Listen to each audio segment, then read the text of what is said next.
Coming up on this episode of the Spiro podcast. The treasure you seek is in the cave you fear most, and if it was easy, everybody would do it. So there's a reason that it's hard, because the payoff's great. And welcome to the Spiro podcast, managing your real estate photography and videography business. With your hosts, Todd Kivimaki and Craig Magrum. Welcome to the Spiro podcast, managing and growing your real estate media business. I'm Craig Magrum, host of the Spiro podcast, also business development specialist and photographer for Wow Video Tours. Todd, I thought I'd throw that in there this week, just so people know what the rest of my time is spent doing instead of what you do here. Good. What the heck do you do? Right, exactly. And that's the voice and face of our owner and founder and co-host of the podcast, Todd Kivimaki. How's it going, Todd? Good, Craig. Only a face a mother could love, but good to hear good to see you all today. I'm excited. You know, it's sunny here. We're in busy season. One cool thing that we're doing. So here's a quick tip, then I'll get off my tangent. But we have goals, monthly goals. Mm-hmm. And I would suggest that you guys come up with monthly goals. So we have yearly goals, monthly goals, and we do projections. That is estimating how many shoots we should do for the year. And then that's based on a month. Now, don't divide your yearly shoots divided by 12. Because that's not the way the business comes in. I think even some of you that are in warmer, less seasonal areas, I still don't think your business comes in equal. So look back over the past couple of years. You're going to do more in the middle of the year than you are at the end of the year, at the beginning and end of the year. Okay, so what we have in tests in our marketing department designed them, did a real simple thing. We know this month of May to hit our goal at WOW, we need to do 53 shoots a day. So we've got 53 a day. They're everywhere. I'm looking at 1, 2, 3. They're everywhere. So everybody knows how many we need to do. The sales team has it. Everybody who's remote has it. We all know what the number is. And my quick pitch here, I know I'm just diving in here. I've had too much coffee already, but I love this idea. So Craig, are you a fan of Gold Rush, the Discovery Channel? Todd, I don't hardly watch TV to be totally transparent. I didn't even know that show existed. I'm sorry. But we have a new job posting. We're looking for a podcast host. So if anybody out there, in all seriousness. So I used to watch Gold Rush. I just love the show. Something about going up to the Klondike and looking for gold. But the thing that they do at the end of every episode, and I'll be quick with this, is they weigh the gold. Okay. You got to weigh the gold to know if you dug all the pay dirt, was it pay dirt? Was it not pay dirt? Should you have gone down into, further down into the earth? Did you run too much overburden through your wash plant? Okay. They weigh the gold. And I was sitting around at our leadership meeting. I'm like, guys, we need to weigh the gold. We need to know where we're at. So set a goal, put it up somewhere visually and know what your number is. And then everything goes towards meeting that goal, even subconsciously. So anyways, 53 a day, that's what it is for WOW in the month of May. And we're actually tracking above that right now. So it's exciting. So anyways, hey, thank you for tuning in and listening. You just got a small little tangent of myself. Let me know what your goal is. Seriously, email me, hello@spiro.media. Let me know what your goal is. I'm going to write your name up on my board behind me up here. And I'm going to email you and be like, hey, what are you tracking? Where are you at? What's the month look like? Because lots of little dominoes lined up together eventually all tip over a very long line that hit the last domino. The last domino is your goal. So, Craig, that was like 4 minutes of me saying, welcome to the podcast. Email us, hello@spiro.media if you have any questions. We love to hear from you guys. It's super exciting. Let me check my notes here. This is everything. Yeah, we want to hear from you. Craig, take it back over. Save us. Plus the job opening of Spiro host. Exactly, well. Yes. So just to defend myself a little bit, and then I'll get back on track here. Does it count that I watch YouTube shorts on gold panning and gold digging and things like that? Does that count for anything? Maybe. Okay. I guess if you like, I don't know. Yeah. Enough. All right. We'll see what kind of applicants we get. Thanks. Real vote of confidence there. All right, let's get back on track. So we try and do different topics every week, talking about the business side of real estate media and marketing. But we also have this feature called the Owner Spotlight Series. And we started this because, we met a lot of people in Las Vegas at the conference that was out there, and some very well-known names that have a huge online presence. But there are so many real estate media professionals out there, just in the trenches every day, making their business work and doing great work, that have a lot of great experience, that don't necessarily have that online social platform that they make themselves known on. And but these are people that are successful and have things to share. And so we had this idea of doing like a grassroots type of episode to highlight those individuals and invite them on and just learn from them and introduce them nationally to others in our industry. So we're doing another Owner Spotlight series today, and I'm really excited about this one. Our guest, his name is Justin Boswell, and Justin is a Spiro listener and viewer. I don't know if he watches more or listens more, but he runs a company he just started, I think it's in the last year or so, but we'll ask him, named Bos Photography, located in central Pennsylvania. That's right, Craig. We are excited to have Justin on the podcast with us today. Just even in the couple of minutes we spent before we hit record, I'm just motivated by his story, kind of reliving a little bit of my own story. He just graduated high school last year, and his business is exploding. He's got an incredible energy for his business. And I'm super excited to welcome Justin today. Justin, welcome to the podcast. Hey, thanks so much for having me. I'm super excited to do this. This is kind of the first live podcast I've done, so I'm definitely pumped. Yeah. Well, like I said, you and Todd said, you just graduated high school. You're a Spiro listener. You started a business. That's all we've said about you. I'm going to let you kind of introduce yourself, Justin. Tell us a little bit about yourself, some personal things, maybe hobbies, interests. Just let us get to know Justin. Yeah. Like he said, I'm 18, I'm about to be 19. In my free time that I don't have much of, I like to lift and golf a little bit. But it's kind of hard to come by in May and June when it gets real busy. So we'll see when I can fit it in. But, my life is basically my business. I spend every waking hour just trying to meet new people, trying to find networking events, just trying to work. So I don't have much. This is my person. I'm not Justin anymore. I'm just Bos Photography. Hey, I feel you on that. That is really cool. What led you into real estate photography? Well, I've always liked photography a lot. And I was telling Craig before that I always bought the phone with the best camera because I never had the money to buy an actual camera. And I spent all the time just taking really cool pictures and showing my parents, like, look how cool this picture is. And it was just, a phone picture. But, believe it or not, I was working landscaping over the summer with my neighbor across the street, and we took a break mulching this huge property, and I saw a TikTok, believe it or not, that someone doing real estate photography, like he was super happy, loved his job, and he made pretty good money doing it. So I was like, why not? That sounds like a fun idea. So I saved up a landscaping job and bought, my first camera was a Rebel T7. It was like $400. It wasn't a great camera. Couldn't do video, but I got started with that, started doing free shoots just to learn, and 2 years of trial and error, and now I'm here. So you've been at this for the last 2 years? 3 years now. So I was in, like I said, I've been out of high school for a year, and I've only really been pushing it and trying to make it a real business for about a year now. Okay. The first 2 years were I made some money here and there. One thing that I did that I would recommend to everyone starting out, I found a car dealership. I can't remember if I told you this before, and I did their inventory pictures, and that doesn't change seasonal. So I was averaging, I don't know, maybe 400 a week or something from that, but it was consistent year round, and that paid my bills. So I could grow my real estate business while I had a little bit of consistent income coming in. So that's something. So I went off on a tangent, but I would definitely recommend that to anyone starting out. So you're 18 right now, correct? Yes. And I've been doing it for 3 years. First 2 years were trial and error, and then now I've been really hitting it. Todd, do you feel old right now? Because I'm feeling kind of old right now.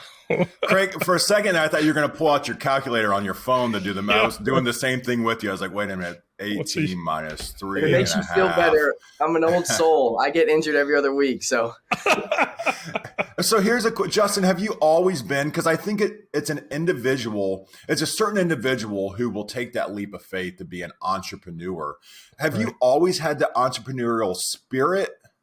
Like, have you had past little gigs or side gigs? Were you selling things or were you working on the side, or is this your first? it's my first. In high school, I wanted to be a civil engineer really bad because I was always into architecture, believe it or not. Found myself in a good field. But I took engineering classes and I just had a bad teacher, started doing complicated stuff. I didn't like it. And it kind of helped me realize, if I don't get my stuff together and figure out what I want to do, I'm going to be stuck doing a job I don't like, paying for college I didn't want to go to. And it kind of hit me when I was around 15. I was like, in a year from now, I'm going to have a car. I'm going to have a car payment. I'm going to have gas bill. I have to bring some money in. And I knew that if I started getting a job originally, I'm just going to fall into the trap because I'm never going to leave the security of a job. So that's kind of when I tried some online marketing, scam hustles. And I even tried refinishing furniture because my mom used to do that a while back. And I didn't like any of it. And that's when I found that TikTok when I was working a landscaping job. I think the coolest thing about this, you're maybe going to say the same thing, is if you are out there listening and you might not be shooting real estate right now, maybe you're doing something else. You're doing lawn care. You're working a job, an hourly job, or, maybe you're shooting weddings or babies, or maybe you're shooting cars. I think this is such an inspiration from Justin to just go out and do it. Take the leap of faith. He tried a few things. Those things, sound like they weren't for him. They weren't successful, but keep going. Don't ever be afraid to reinvent yourself. So Justin, kudos to you in such a young age to reinvent yourself and keep searching and to find your niche. Thank you. Yeah. And I had a history teacher that was kind of my mentor because I had a couple times where I was like, I've been working so hard and just not getting anywhere. I was like, maybe I can't make a business out of this. Maybe it was just another TikTok scam. And he told me, I can't remember because it was a year and a half, 2 years ago, but it was something along the lines of the treasure you seek is in the cave you fear most. And if it was easy, everybody would do it. So there's a reason that it's hard because the payoff's great. And it's if you stay focused and realize that good things take time. That's what I'm getting at. That it took a lot of failure and a lot of second guessing myself to get to a point where I'm confident. So. Todd, what I was going to point out was we're talking about, we've talked about Justin's age here. He's 18. He started the process of thinking about this when he was 15, doing the math here. And he's got a full-time business now as an 18-year-old. And Justin, you're talking about the hard work and that step of faith. And there's possibility for failure, sure. But to take that step of faith and to go after those dreams and that mature thinking that you have in terms of a business mind at your age, you have more time to make a go of things and to take that risk where at least to me, and here's why I'm going to say this is a prime time of life for you to take that risk because you can afford the failure because you have more time in front of you to continue to work at those things. When I made that leap of faith, I was 41. That was 6 years ago. Todd, you made that step of faith fresh out of college. You were young as well. The longer you wait to take that step of faith of pursuing a business dream or business goal, the harder it's going to be, and the more is on the line. I had a family. I've got 2 boys and a wife. When I made that, that jump to working for myself and starting my own business. So the thing immediately that I'm taking away from you, Justin, is start early. And you had the courage to do that. I applaud you for that. Yeah, that's kind of where I was getting at with when I was 15, I realized that I was going to start having bills, and with a car, I had to get a job. Then I just knew it was coming. And I read a lot of books. I think I read Rich Dad, Poor Dad, and that said something about everyone's scared to leave the security of a job because they're scared to fail, so they stay there for the rest of their lives. And I kind of knew that's what I was going to do. I was going to get a job to pay for gas in my car, and then I was never going to want to leave because it was a constant paycheck. But so I'm glad. It's also part luck that I found this early and I realized that early. It's not. I definitely got lucky, I think. Well, you took the leap of faith, so that's incredible, Justin. For those listeners out there that say they've just started, maybe they've hit a gap or a barrier that's tough to get over. What type of advice would you give to someone that is thinking about starting or is just starting out? I would say if you're thinking about starting and you like it, just do it. Stop thinking about it. And then if you're starting, what helped me the most, I tried all kinds of Facebook running ads. Social media gave me a couple leads, but I've never gained more clients in one place than I have at sales meetings, networking events. Yes. We have a local Greater Harrisburg Association of Realtors. Every place has a real estate board, and they host all kinds of networking events.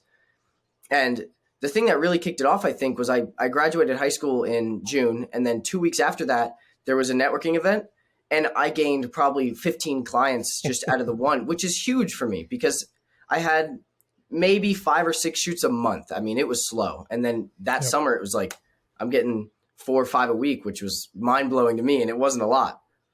But I would definitely say it might work for some people, but I wasted a lot of time trying to do online marketing and make an impression online.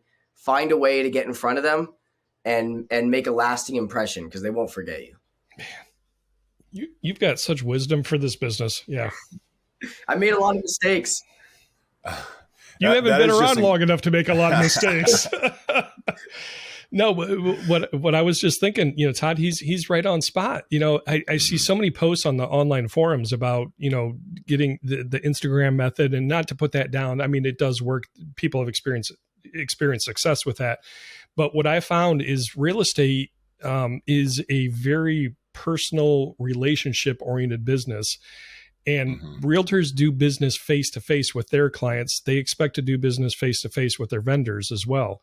And you've got to build that trust. And the only way that's going to happen really deeply is those face to face meetings, Justin, just like you said, going to those networking events. So, man, kudos to you for realizing that early and experiencing that growth. That's awesome.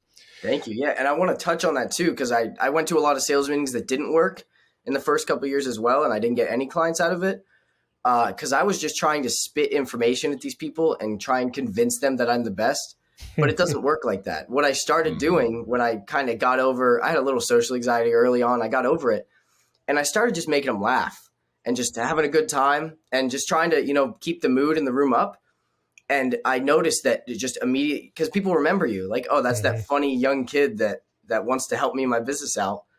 That's when, and then they use you and realize like, oh, wow, this guy's pretty good and I can rely on him. But you'll make more of a lasting impression making people laugh and helping them enjoy themselves than you will just spitting, regurgitating information that they've heard a million times over too. So that's another thing I wanted to touch up too, because sales meetings only work if you do them right.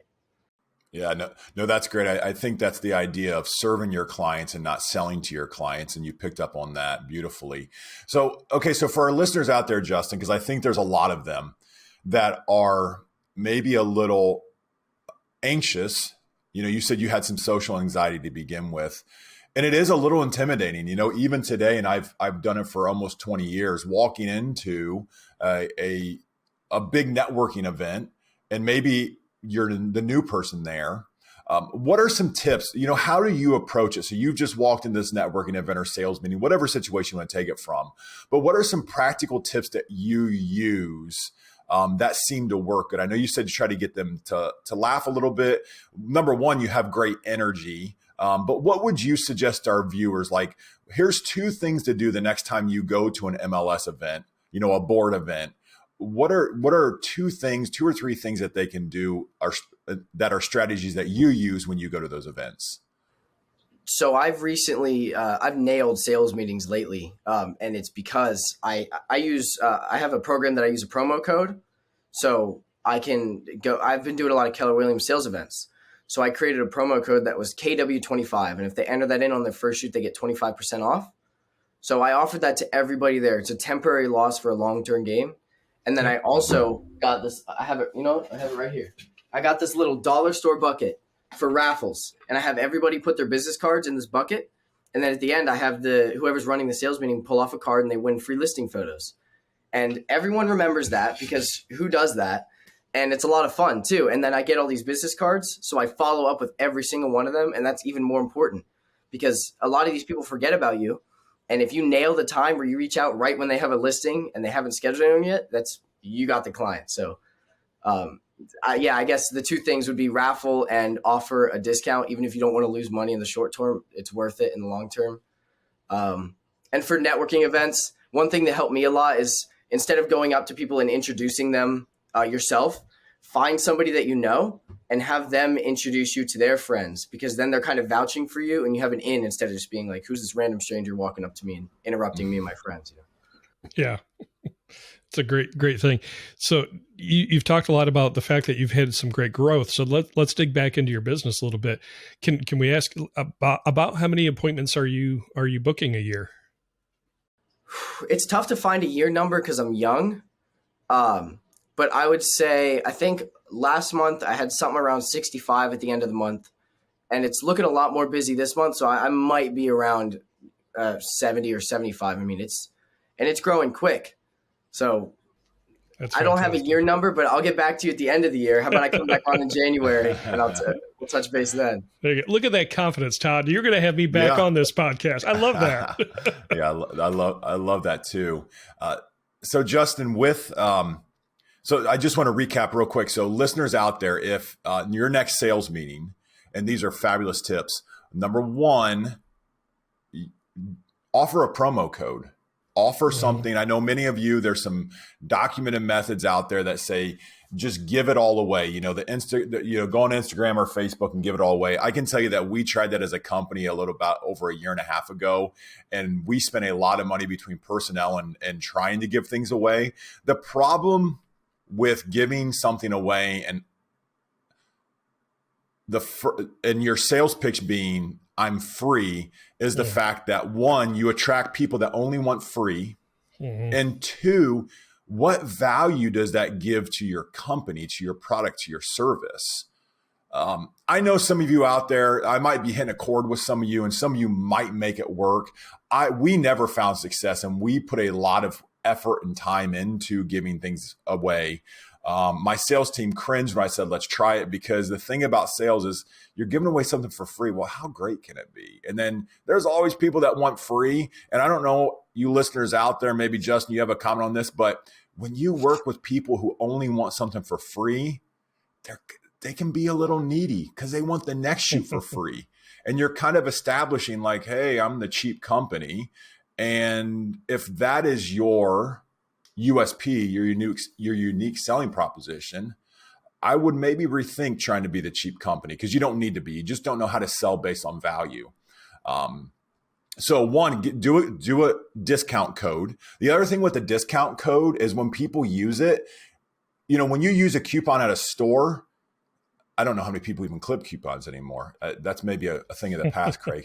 We're showing our age again. But when you use a coupon at the store, like that coupon's done, like you've used it. If you use a gift card at a restaurant, like you used the gift card. So you already set expectations with your clients that this is a one-time offer. It's kind of implied that you can use this coupon on your first order. And then the second thing Justin told us was get a bucket and capture all the business cards, because trust me, you'll forget who was at the meeting. You'll show up there. And if you have even, say it's a small meeting, you have 10 people or 20 people, you're not going to know all those people and you need to follow up with them. Right. My question for you, Justin. So we recapped that. Those are two easy things. Thank you for giving those to us. How do you follow up with that bucket full of business cards? What's your strategy there? I really need to implement a long-term follow-up plan. So, I used Canva and made this easy little 25% off digital coupon. It doesn't matter, but people like receiving that. And I sent that out and emailed it because they all have their personal cell and personal email on those business cards. So just so that they could grab my number. And I was like, don't forget you have 20% off. Super nice to meet you today. I'd love to help you out. Just kind of the basics, sent on my website. But I would definitely recommend using some kind of lead follow-up program like HubSpot and create like bi-weekly or monthly follow-ups for people, because it's more important to follow up with people than to just meet them once and never see them again. That's one of the hardest parts, I think. Yeah. No, I love that. So you do, just let me just clarify to make sure I understand. So you do a text and an email, or are you just doing one or the other? I do both. For the follow-up? Yeah. Okay, yep. Perfect. Do you find that one has more impact than the other? Text definitely has more impact than the other. I mainly send the email just so that I have it on my computer. Because if I'm away from my desk, I don't have my 75 business cards, and it's also nice that they have it too, because they can go and type in, BOS and I'm there. So it's more just a convenience than actually effective. I rarely get any replies on emails. Cool. Good to know. Good to know. Same. Good. And we're seeing a lot of the same data with that type of communication. Do you find it varies at all with, like, say, I hate to go here, but the age of the realtor, that certain communication methods work better with certain age groups? Sometimes I don't know if I would say there's a direct correlation, but I probably would notice more of the older agents replying on email, and a lot of the middle-aged or younger ones replying on text. So that's a good idea to keep in mind when you're reaching out to them. Yeah. Because I do a lot of phone calls, Todd and Justin, and it does depend. Sometimes certain methods work better than others, and I'm still trying to find that pattern, if there is one, on the most effective. Obviously, during busy season, for me, it feels like none of those methods work real great because they're just super busy with their clients. But Craig, I know one quick stat that we had with, and this is a Steve story. Steve's our head of sales. He has had a couple of situations or a couple of clients where the client would email or they would text in or contact us that they wanted to place an order, and he would reach back out to them. And we've had some clients that literally won't answer the phone call back, but they literally will send 20 text messages back and forth. So it's just something you might vary from client to client, because some client, if you're showing a house and a client needs to place an order or they have questions, they might text you back and forth. What's the address, square footage, what type of marketing do you want to do on this property? Like I said, Steve literally has examples where they text me back 20 times, but they didn't answer my phone call. I tried that first. So I think some of that is just knowing the preference of your client as well. Right. And then everybody's situation is a little bit different with what they're in. We talked about this today in our leadership quick huddle is with trying to contact our photographers in the field. We don't see a lot of response from them because they're, being in the house, camera in your hand or drone in the sky or talking to a client, they don't have a big ability to answer the phone or to find a Slack message. So I do think that'll vary up a little bit pending what your client is, but figure out what your client wants and send it to them that way, and they'll love you for it. Exactly. Yep. Our guest is Justin Boswell of Bos Photography in Central PA. And Justin, I've really been enjoying this podcast episode. Let me ask you, as an 18-year-old entrepreneur, and we asked every person that we have on an Owner Spotlight series, if you could pick one best piece of business advice to share with somebody that has been successful for you, what would that be? What would you say to that person listening right now? I would say to get in front of people as much as I can, as much as you can, like I've been touching on. But I guess it kind of falls into, don't underestimate the power of small gestures. One of the things that I've done, I've been doing a lot of Keller Williams sales shoots. And the reason I landed that, I had a new client, and I've never used him before. And someone told me that he was really tied in with Keller Williams. So I was like, hey, I'll throw you a bunch of free add-ons and give you a great deal if you get me into the sales meeting. And that one little small gesture brought me into one of the Keller Williams branch. They loved me. I landed a bunch of business there, brought me into another branch in a different part of Central PA. And now they just invited me back to speak in front of like 200 agents at a real estate seminar. It was all just that one little, I did a free video, I think. And it just, the power of small gestures. And he was referred to me by someone else who I was like, hey, if you throw me business, I'll give you 25% off. So it snowballs, and don't underestimate how far that snowball can take you. Cause I have most of what I have today to thank to that one agent with that small gesture. Good stuff. Todd, I was going to say, do you have any final thoughts or questions here? Oh, I have like 20 more questions because I'm just so inspired by you, Justin, and your energy. And I mean, just what book are you reading right now? Or a book you read in the past that you was like, it's worth picking up? I read Rich Dad Poor Dad. I think I mentioned that. Right now, I'm just reading Personal Finance 101, kind of learning about just debt, mortgages, different types of housing loans, stuff like that. It's not really related to the business, but it draws back to my age. I'm just trying to learn basic stuff so I don't screw myself over. I think what I'm going to read next, I can't remember the name of it. It's Influence and the Power of Getting People to Like You or something along those lines. And it's just, it's a book on how to make a lasting impression on people. Oh, I wish I could find it. But it sounds like Dale Carnegie. I was going to say, I think it's Dale Carnegie, the influencers, how to something to win friends. How to win friends and influence people. Is that it? Yeah. Yes. I think, is that what it is? Just okay. That's it. That's a classic. That's a fabulous one. This is just quick fire here. I'm making this up because you just. So what are you doing? What's your social media? What's your quick 2-minute thing on what, do you do anything on social media? How do you stay active? Do you use it to be top of mind? What's your strategy there? I'm really trying to work on that. That's something that I've been falling behind with. I've just been posting highlight listing photos right now. So I need to stay on top of it. But I've noticed that when I sit down in my room and I get a nice lighting setup and get my camera out and film myself and make a really nice reel. And I'll just talk about, drone or the effect of video or Matterport or explain something. And I did one day in the life reel that got like 2,000 views when I had 300 followers. So that was so I've been trying to push reels a lot more right now. But that's something that I'm actively working on. Awesome. Love it. Jumping ahead, and I hope this is okay. What do you do with your editing? Do you outsource it? Do you do it in-house? Do you do a mix? Outsource. And I can edit amazing by myself. It's not a skill thing. It's a time thing. And I tell that to all my clients just because some houses, last Monday I was out and I had 7 appointments in one day. I can't do 10 hours of shoots and get home at 9 p.m. and edit 7 houses. That's not happening. Yeah. Yeah. That was the key I found too, Todd, when you and I were working together. Outsourcing the editing was the key to being able to scale and make it a full-time thing. I get the artistic end of things and wanting that control of the editing and creating everything, by yourself and being able to present that and the pride that goes with that. But man, from a practical business standpoint, it's just not sustainable to do that by yourself. And I'll tell you what, too, I still do edit my video as well. Video I do myself. I don't outsource that. Okay.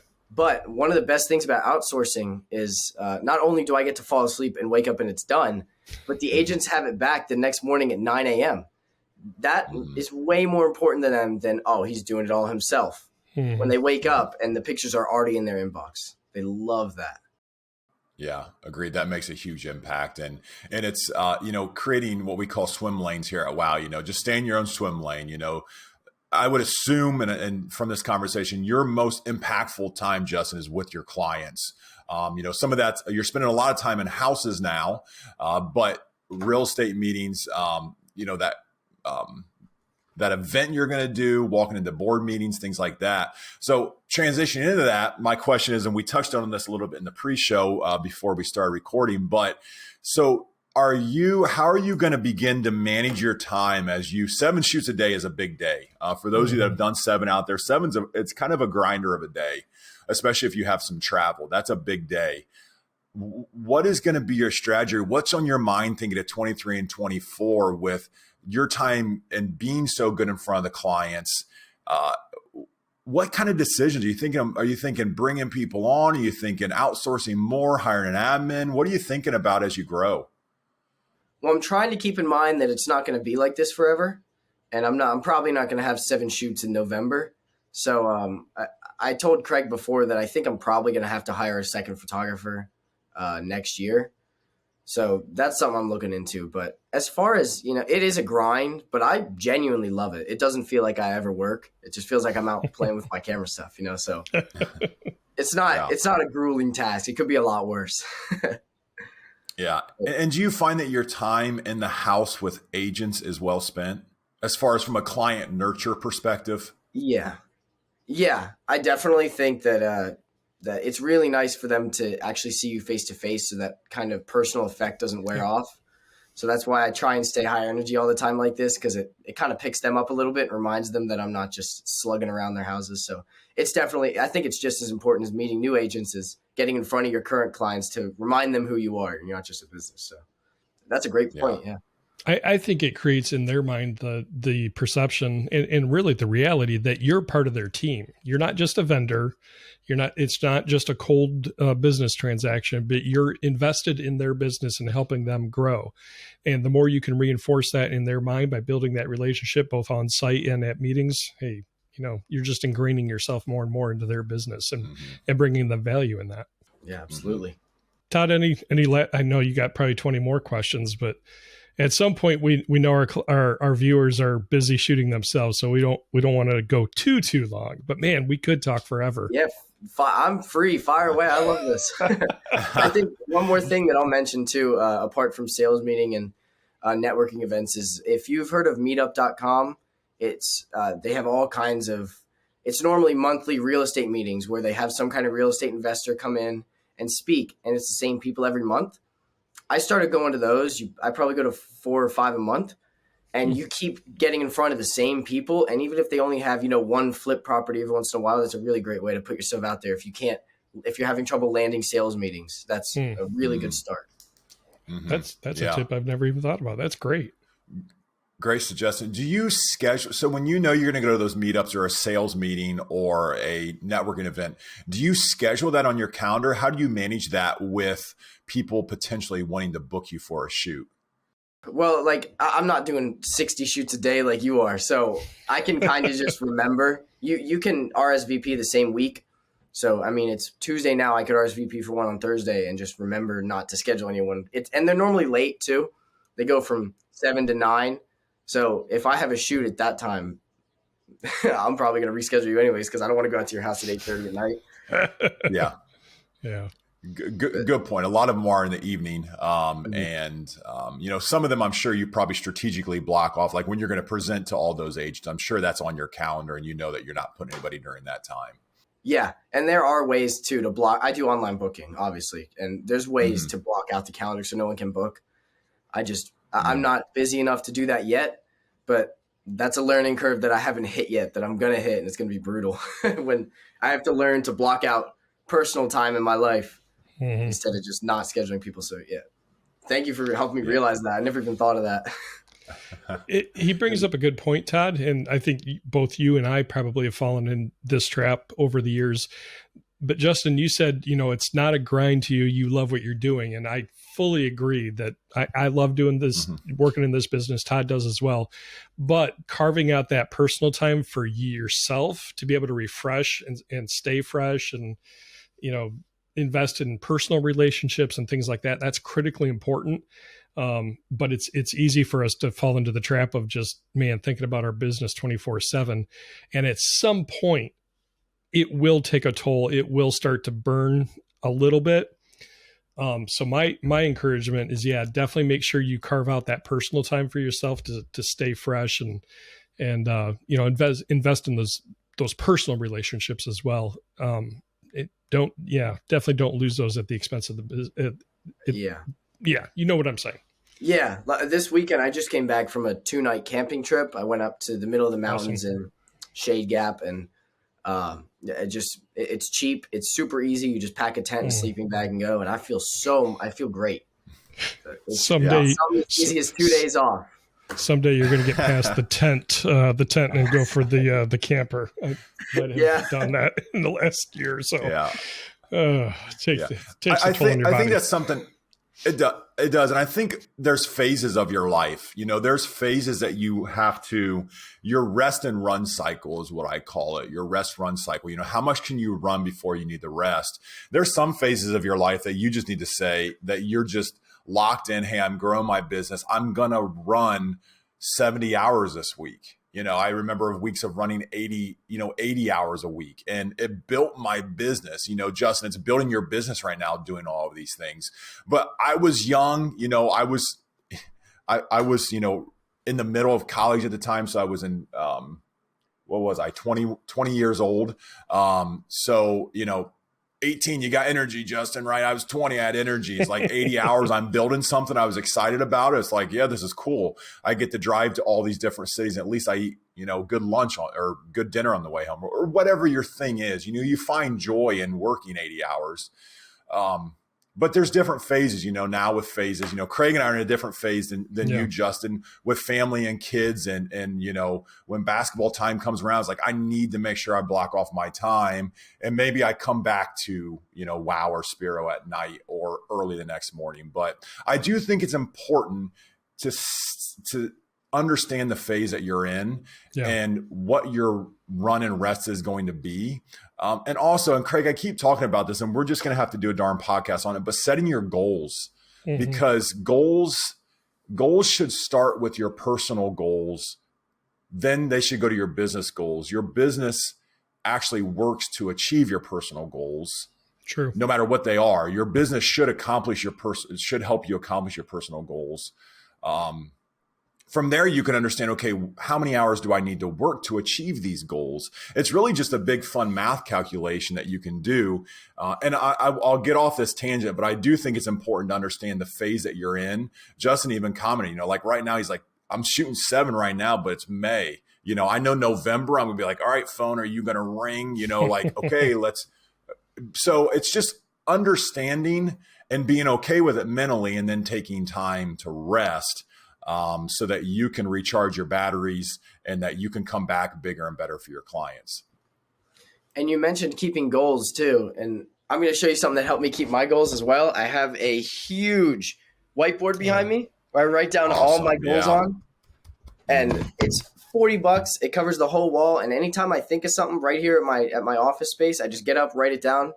There's no excuse to forget it. So if you're having trouble track your goals, get a big $40 whiteboard and never forget it again. Yeah, great. Wow, just packed with ideas, Justin. This might be one of my favorite episodes we've done, Todd. Just I'm getting like renewed and reinvigorated for doing what we do, just listening to Justin here. So yeah, I don't know how you can't be. Hopefully listeners out there, you are feeling the energy, incredible energy, Justin. So for our listeners out there, bring it home for us, wrap it up, Justin. What is there a piece of encouragement? Is there a tip?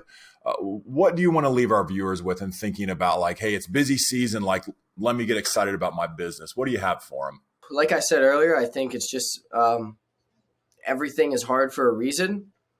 And if it was easy, everybody would do it. What did I say? Everything good takes time. That's kind of what I remember every time it gets kind of difficult or I get upset that there's days that I don't have shoots, even though it's a busy week, and I'll get upset that I have 4 shoots every other day of the week and 1 day off. And it's just like, it's tough for a reason. So I guess that's what I'd leave you with. I'm trying to find a way to put it out there, but I can't seem to come up with it. But just remember that it's possible, even though it seems like it's not a lot of the time. I guess that's kind of what I'm getting at. So Justin, if somebody wanted to pick your brain and just get, gather some of this energy from you, how could they get a hold of you? My Instagram, it's Bos_photos, BOS_PHOTOZ. If you reach out to me there, I would this has been a blast. I love talking business. That's all and I don't have all my friends are in college. They're like, I don't care about what you're talking about. So I'm glad I found someone to bounce these ideas off because it's been great. So yeah, definitely feel free to reach out to me because it's a blast. I love it. Awesome. Justin, thank you so much for joining us. I've enjoyed this. Yeah, Justin, it's been a true pleasure.